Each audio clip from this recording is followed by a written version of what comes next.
نحمده ونصلي على رسوله الكريم اما بعد فاعوذ باللہ من الشیطان الرجیم بسم اللہ الرحمن الرحیم۔ ملائکہ کا بیان۔ ملائکہ یعنی فرشتے اجسام نوری ہیں، یعنی وہ نور سے پیدا کیے گئے، نہ مرد ہیں نہ عورت۔ فرشتے اللہ تعالیٰ کے ایماندار، عبادت گزار، اطاعت شار اور خدا تعالیٰ کے پورے مطیع و فرمانبردار، بڑی عزت و کرامت والے اور اللہ کے مقرب بندے ہیں، معصوم ہیں۔ خدا تعالیٰ کی نافرمانی اور گناہ نہیں کرتے، وہی کرتے ہیں جو انہیں حکم دیا جاتا ہے، نہ کھاتے ہیں نہ پیتے ہیں۔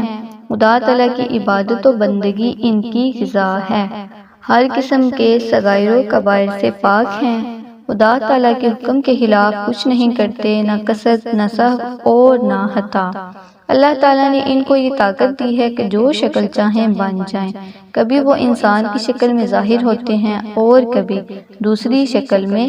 صورت اور بدن ان کے حق میں ایسا ہے جیسا ہمارے لیے ہمارا لباس۔ ہاں، قرآن کریم سے ثابت ہوتا ہے کہ ان کے بازو ہیں۔ ملائکہ کو اللہ تعالیٰ نے بڑی قوت عطا فرمائی ہے، وہ ایسے کام کر سکتے ہیں جسے لاکھوں اور کروڑوں آدمی مل کر بھی انجام نہیں دے سکتے۔ اللہ تعالیٰ کے حکم سے فرشتے مختلف کاموں میں مصروف رہتے ہیں، یا یوں کہہ لو کہ ان کو مختلف خدمتیں سپرد ہیں۔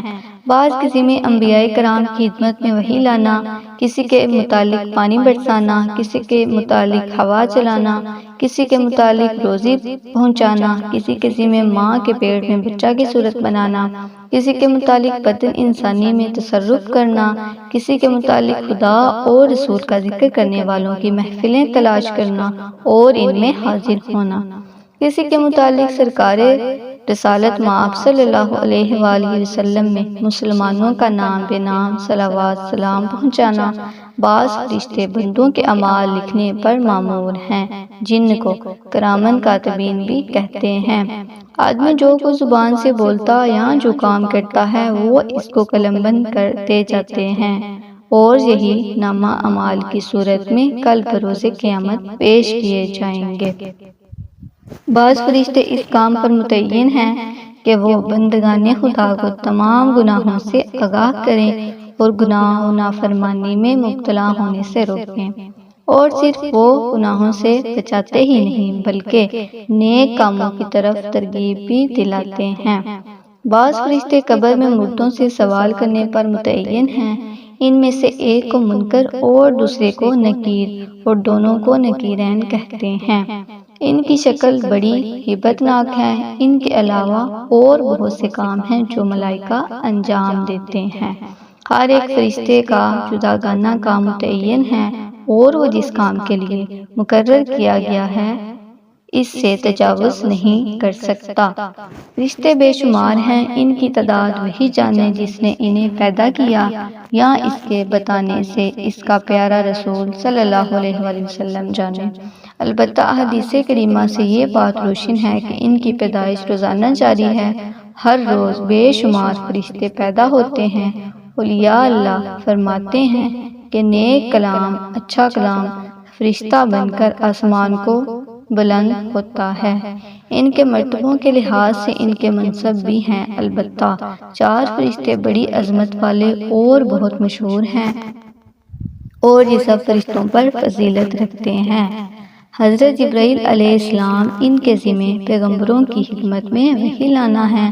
حضرت میکائیل علیہ السلام پانی برسانے اور روزی پہنچانے پر مقرر ہیں۔ حضرت اسرافیل علیہ السلام جو قیامت کو سور پھونکیں گے۔ حضرت عزرائیل علیہ السلام جنہیں روح قبض کرنے یعنی لوگوں کی جان نکالنے کی خدمت سپرد کی گئی ہے۔ بے شمار فرشتے ان کی ماتحتی میں کام کرتے ہیں۔ فرشتے ہمیں نظر نہیں آتے، مگر جنہیں اللہ تعالیٰ چاہتا ہے وہ فرشتوں کو دیکھتے ہیں، جیسے خدا تعالیٰ کے پیغمبر انہیں دیکھتے اور ان سے کلام بھی فرماتے ہیں۔ ہاں، موت کے وقت رحمت کے فرشتے مسلمان کو اور عذاب کے فرشتے کافر کو نظر آ جاتے ہیں۔ اسی فرشتے کے ساتھ ادنا گستاخی کفر ہے۔ جاہل لوگ اپنے کسی دشمن وغیرہ کو دیکھ کر کہہ دیتے ہیں کہ ملک الموت یا اسرائیل آ گیا۔ یہ قریب قریب کلمہ کفر ہے۔